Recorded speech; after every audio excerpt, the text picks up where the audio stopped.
Okay. सो आज जो हम सीख रहे हैं वो है थ्री नंबर।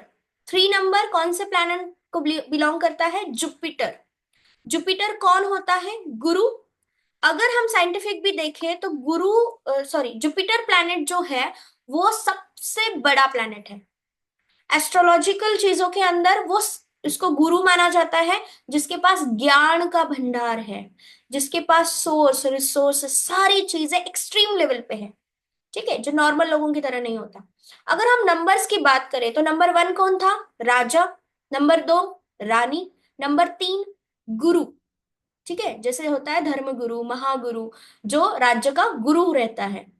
वो वो क्या करता है, उसका काम क्या होता है? अब हम प्लैनेट की बात करते हैं। एक तो गुरु के पास सारी चीजें एक्सट्रीम लेवल पे है, बहुत ज्यादा है, तो वो दे भी बहुत ज्यादा सकते हैं ना। तो जब भी आपको आपके जीवन में जो भी चीज चाहिए आप गुरु से मांगोगे तो ऑटोमेटिकली आपको मिल जाएगी, निस्वार्थ भाव से मिल जाएगी। गुरु कभी ना ग्रज पकड़ के नहीं रखता कि मैंने दिया, या कभी बोल के नहीं दिखाएगा मैंने दिया।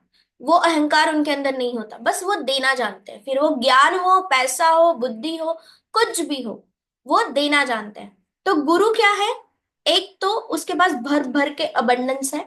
ठीक है, बहुतायत सारी चीजें हैं।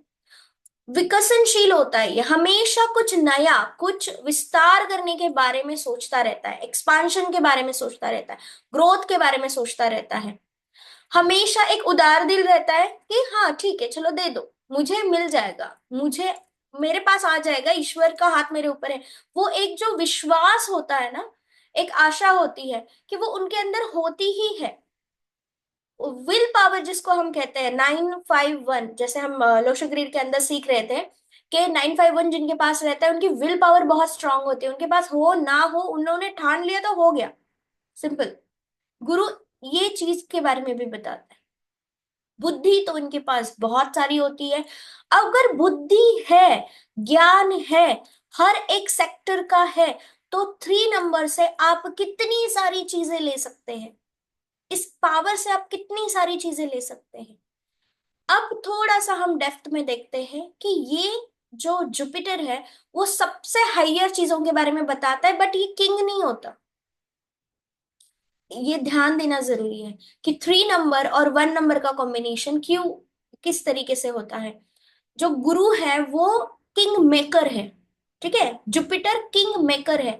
वो किंग को बनाएगा, वो सारी चीजों को बनाएगा, खुद उसका उपभोग बहुत ही कम लेगा। क्योंकि जिसके पास जो चीज होती है उसको वो चाहिए नहीं होती है। हम नॉर्मल डेज में भी अगर कह लें, अगर किसी, मोस्टली किसी गर्ल के कर्ली हेयर्स है तो उसको स्ट्रेट चाहिए, जिसके स्ट्रेट है उसको कर्ली चाहिए, जिस जो हेल्दी है उसको थिन होना है, जो थिन है उसको हेल्दी होना है। सो ये उल्टा रहता है हमेशा, जिसके पास जो चीज होती है उसको वो नहीं चाहिए होती है, क्योंकि उसके पास है ऑलरेडी। उसकी वैल्यू थोड़ी सी कम रहती है। ठीक है। अब गुरु क्या है? जुपिटर क्या है? एक सौभाग्यशाली प्लैनेट है जिसको पहले से ही ब्लेसिंग्स है, अच्छी ब्लेसिंग्स है, स्प्रेड लेवल की ब्लेसिंग्स है। थ्री नंबर आपको अलग अलग सेक्टर में एक्सप्लोर करने के बारे में बताता है, मतलब एडवेंचर के बारे में बताता है कि अलग सी चीज अलग से सीखो। जो है तो है ही ना। तो जो नहीं है वो सीखने की चाहत जो होती है जुपिटर में बहुत ज्यादा होती है। एक विश्वास होता है, दूरदर्शी होता है कि आगे क्या हो सकता है। ये कैसे पता चलता है? ज्ञान से पता चलता है।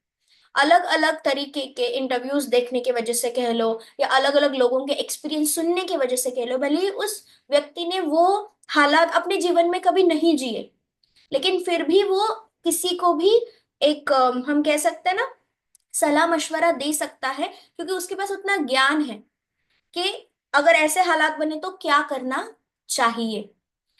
ये एक समृद्ध प्लैनेट है। ठीक है, इससे ज्यादा आप जितनी भी किसी भी सेक्टर का सक्सेस हो, आप पाने की अगर चाहत रखते हैं तो जुपिटर आपका स्ट्रांग होना बहुत ही जरूरी है। हमेशा स्फूर्तिले उत्साही रहते हैं, अलग चीजें करने के अंदर इनके भाव रहते हैं, लोगों के साथ जुड़ना, लोगों के साथ बातचीत करना। हालांकि इनके अंदर लीडरशिप क्वालिटी कम रहती है, ज्यादातर ये ज्ञान की बातें करते रहते हैं। ठीक है, इनको कोई ऐसा तारा नहीं बनना है, इनको जो है वो है, बस मेरे साथ सब लोग जुड़े रहो। ये अकेले नहीं रह सकते, इनको चाहिए लोग साथ में। ठीक है, हमेशा।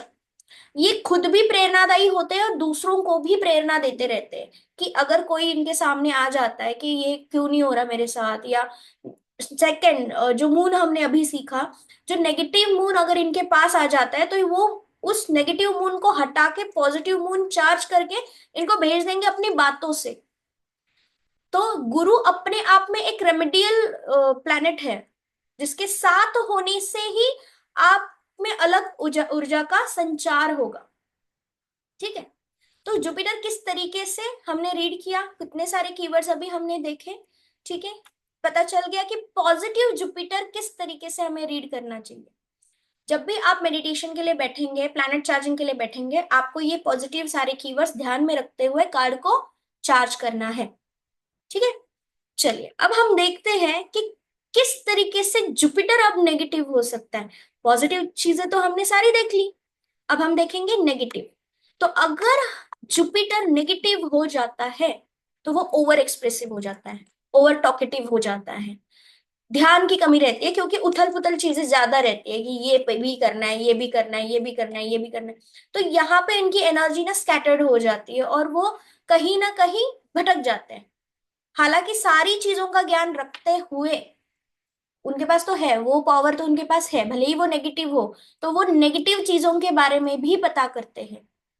कभी ना कभी इन सारी चीजों में उलझने के वजह से ग्रोथ नहीं कर पाते, क्योंकि सारी चीजों में थोड़ा थोड़ा थोड़ा थोड़ा बिखरे रहते हैं। एक को फोकस रख के एक में आगे नहीं बढ़ जाते, या फिर उसमें सक्सेस हासिल करने के बाद दूसरे में नहीं जाते। ये नेगेटिव जब हो जाते हैं ना, सारी चीजों में थोड़े थोड़े बिखरे रहेंगे, तो फोकस की कमी रहती है इनके अंदर। ठीक है। और रिस्क ओरिएंटेड रहते हैं कि इनको अलग से नई चीजें सीखने का जुनून होता है। तो कभी कभी ऐसे गलत रास्तों में जाते हैं कि वो नहीं खुद को वापस ला पाते, तो इनको जरूरत पड़ती है फिर इनके साथ के जितने भी प्लैनेट्स है, जैसे कि 1 हो गया, 8 हो गया, इनकी रेमेडीज देके हम इनको फिर से ट्रैक पर ला सकते हैं। रिस्क ओरिएंटेड रहते हैं, अलग से एक्सप्लोर करने की चाहत में कभी कभी गलत दिशा में ये चले जाते हैं। अगर इनकी कोई धारणा बनी है, किसी व्यक्ति के लिए बनी है, या किसी समाज के लिए बनी है, या किसी पर्टिकुलर सिचुएशन के लिए बने हैं, ये कितना भी इनके पीछे आप हाथ फैलाओ, माथा फोड़ो, ये कुछ नहीं सुनने वाले। इन्होंने अगर धारणा बना ली तो बना ली, ये कोई नहीं चेंज कर सकता। ठीक है। हर एक चीज इनको चाहिए, क्योंकि जो इनके पास है उसकी कदर इनको कम रहती है, जो नहीं है उसकी ज्यादा रहती है। तो इनकी चाहतें बढ़ती रहती हैं। फोकस, मेडिटेशन, इन सब से ये थोड़ा कहीं ना कहीं दूर चले जाते हैं। इस वजह से ये जुड़ नहीं पाते, अहंकारी हो जाते हैं। ठीक है। और ये अहंकार कहीं ना कहीं इनको लापरवाही की तरफ ढकेलता चाहता है, क्योंकि इनको ओवर कॉन्फिडेंस हो जाता है ना, मेरे पास तो है, मुझे तो पता है। ये ओवर कॉन्फिडेंस जब हो जाता है ना, तो ऑटोमेटिकली ये लापरवाह बन जाते हैं, जिस लापरवाही के वजह से इनके जीवन में बहुत सारी ऐसी समस्याएं ये खुद बुलाकर लाते हैं, और फिर ये इनको उभरने के लिए भी समय लगता है। ठीक है। तो इस तरीके से हमने देखा कि नेगेटिव कीवर्ड्स क्या क्या है, 3 नंबर यानी जुपिटर के। जब आप मेडिटेशन के लिए बैठेंगे तो जितने भी कार्ड्स हैं, 3 नंबर के कार्ड्स आपको टेबल पे रखने हैं। मास चार्जिंग करते समय इन कीवर्ड्स को ध्यान में रखना है, या फिर अपने नोट्स को ध्यान में रखना है, पढ़ना है, सारे कार्ड्स को देखना है, इमेजिन करना है कि आपके हाथों से ऊर्जा आ रही है और वो हर एक कार्ड के अंदर जा रही है। जब आप ये मेडिटेशन करेंगे, ये सारे कीवर्ड्स ऑटोमेटिकली कार्ड्स में जा रहे हैं, तो जब भी आप रीडिंग करेंगे, आपको कौन से सिचुएशन के अंदर कौन सा कीवर्ड का इस्तेमाल करना है वो ट्रिगर हो जाए। ठीक है। क्लियर है यहाँ पर कि जुपिटर किस तरीके से हम रीड कर सकते हैं, पॉजिटिव एंड नेगेटिव। अब चलिए, अब हम एंटर करेंगे 4 नंबर के कार्ड्स, यानी प्लैनेट कौन सा है, हमारा पहला छाया ग्रह राहु। राहु पॉजिटिव होता है तो क्या कीवर्ड्स होते हैं, राहु नेगेटिव होता है तो क्या कीवर्ड्स होते हैं, ये अभी हम नेक्स्ट सेगमेंट में देखेंगे।